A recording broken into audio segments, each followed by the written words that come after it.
Before we talk about the 2025 release of Kill Bill, the whole Bolly affair, let's give a quick refresher for anyone who somehow wandered into this video without ever watching Kill Bill, which is granted quite odd. I mean, the movie is some 20 years old after all.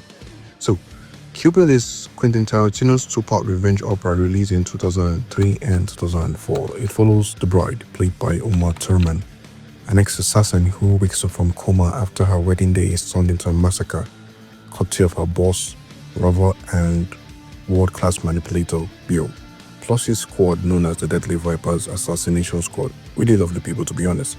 Now, one is, there's all stylized chaos. We have samurai showdowns, kind of like an anime backstory. We have the usual quirky but quite enduring gazes of blood that would kind of make even a horror director whisper like, bro, chill out.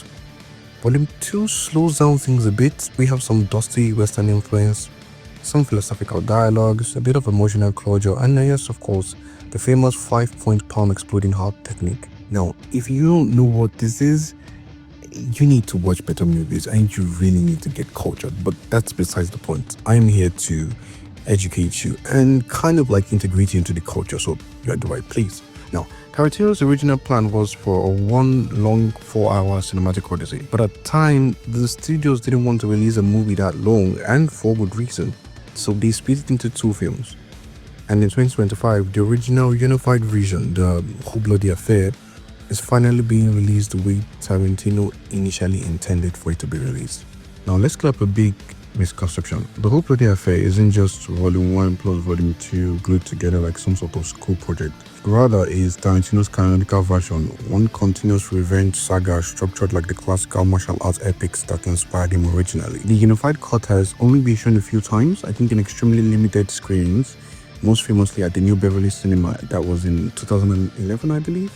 Yeah, the fans treated it like it was sort of like a religious pilgrimage for film goers.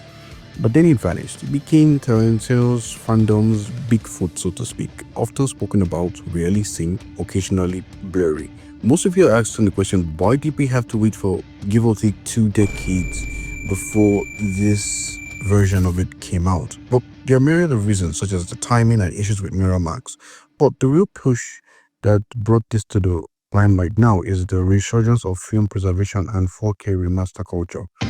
See, as cinema has rediscovered its love for director's cuts, especially with the rise of things like the Cylinder Cut, which was I think a couple of years back, Apocalypse Now Final Cut, the Blade Runner Final Cut, it seems right now that the market is ready more so than ever for a work like Tarantino's magnus opus in its intended form. Now, 2025 also marks around the 20th anniversary of Volume 2, making it kind of like a timely celebration rather than just fan service.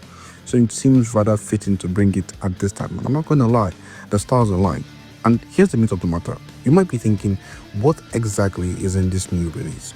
Well, for one, we have the House of Blues leaves restored in full color. So if you're not aware, the old version had some parts where it was censored in black and white based on censorship laws at the time. But this one, there's no more black and white censorship. Everything is exactly as it was shot by Tarantino. Every slash, every spill, every splatter, every gore. The production ID work breathes more here. Okay? We're restoring the intended pacing in the extended Oren Ishii anime sequence. The legendary Yakuza coffin fight, well, that's coming back. And the seamless structuring of the Volume 2, so we no longer have any of the tonal whiplash that occurred because of cuts, but just a smoother narrative process. We have improved chapter transitions, especially between the chapel flashbacks, the Tokyo arc, and Pioneer's training. Then we have a full 4K remastered overseen by Tarantino himself, because if anyone who personally took Contra for 14 days straight, certainly is him. Now, the result isn't essentially a new movie, so to speak.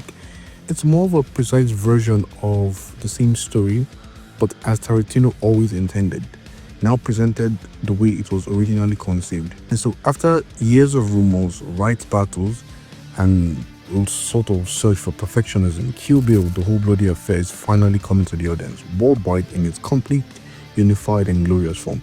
This is particularly good for people who haven't had the chance to watch it prior to now, and I think this is a good integration into the culture. Now, if you're a fan already, this is a once-in-a-generation release, and if this will be your first time watching Kill Bill, well, congratulations, you're about to meet cinema's wildest blend of kung fu, western, anime and pure stylistic madness. Thank you for watching the video. I probably will not see this soon because I've kind of got exams on order, but I certainly will be seeing this and letting you know what the review are when it's out, so do watch out for that.